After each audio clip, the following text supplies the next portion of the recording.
Once I was at a party where I met a guy who was talking about a cool video game. I joined the conversation. I wanted to be cool too and impress everyone around me. I thought about what I would say and stopped listening to the discussion.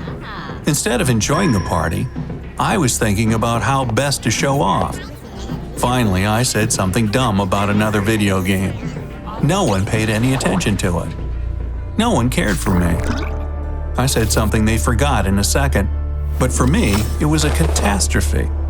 I felt pathetic, like I didn't belong at the party, in this city, on this planet. I wanted to be cool, be as confident as everyone else around me, and tried too hard to do that. But I failed. I only ever feel confident with my friends and put a mask in front of anyone else. Why is it some people don't do anything at all and everyone loves them? It's not fair.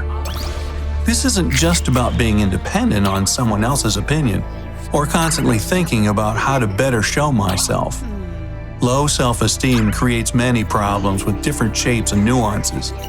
People who depend on others' opinions may also dislike themselves or believe they're not capable of anything.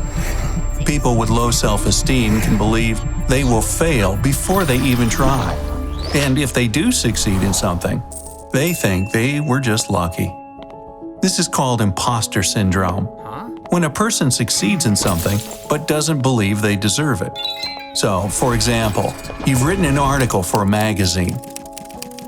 You're sure that the article is terrible, but people liked it. Maybe you've really managed to write something good? Nah, you don't believe that. Most likely, people didn't notice how terrible the article is. You managed to deceive them. This is imposter syndrome. People who experience this often blame themselves for not trying hard enough while others are doing better. Sometimes they feel that reality is laughing at them. Once, a guy was walking down the street before he noticed his shoelaces were untied. He was sure many people had seen it. He thought he heard them laughing at him, even though they weren't. This low self-esteem creates a subjective view of reality, distorting it. People see what isn't real and believe it. There's no connection between their sense of reality and true reality. Low self-esteem forces us to create protective mechanisms that help us not get hurt. Someone may avoid confident people, so they won't seem pathetic around them. Someone may think about what to say for a long time, or remain silent because they're too afraid to seem stupid. Some people never enter into arguments because they know they will lose. They don't undertake interesting projects because they're afraid of failure before they even try. All of these things are protective mechanisms. They're created by us unconsciously and take root so strongly that they become part of our personality. Low self-esteem can make people do good and bad things. School bullies can suffer from low self-esteem. They think, deep inside, that they're weak, so they fight with people to prove otherwise. Fighting is their protective mechanism. But many people succeed because of low self-esteem. They may think their life is worthless if they don't earn millions of dollars, or if someone has more money.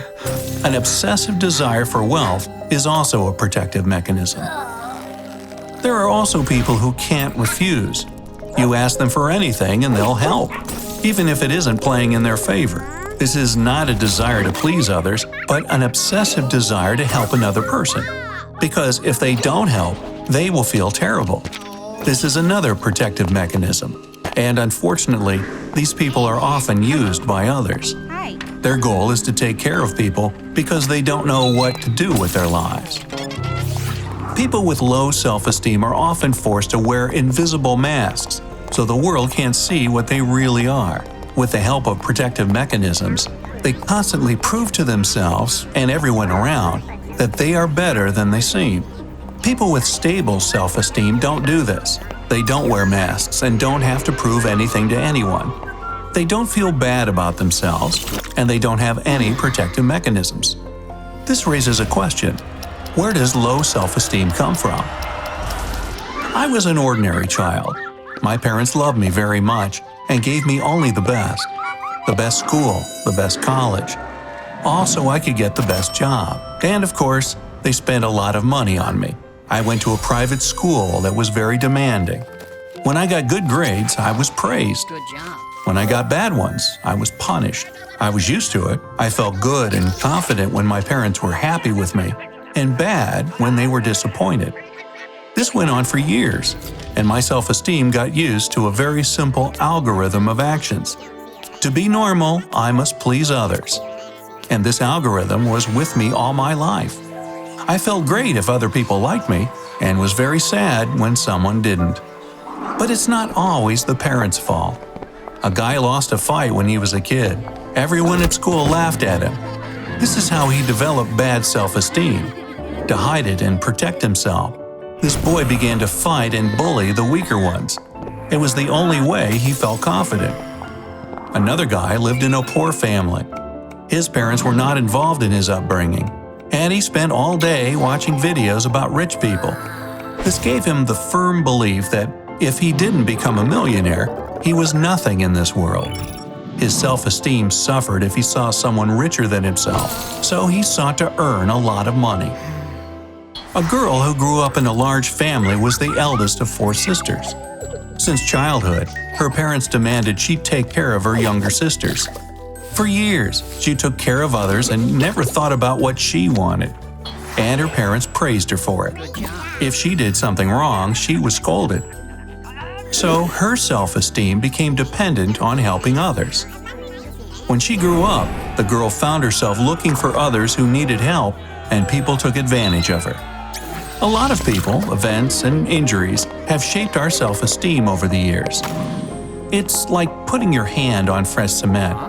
Over time, the cement hardens and the mark remains.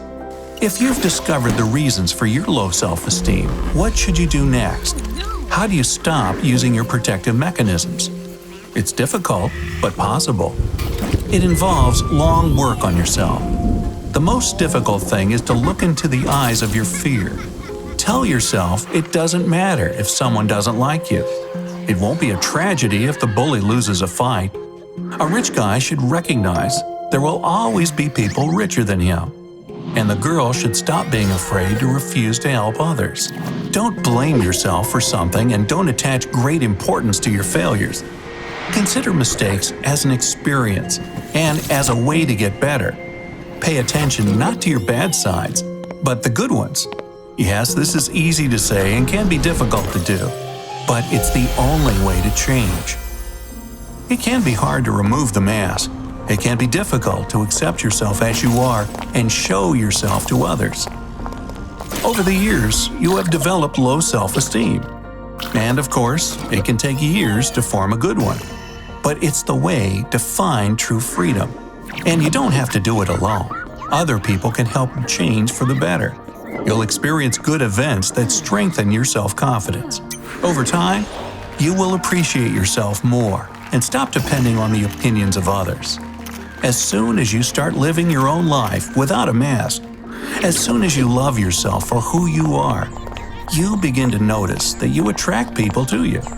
It will be pleasant, yes, but you won't attach much importance to it because you'll be busy living your life.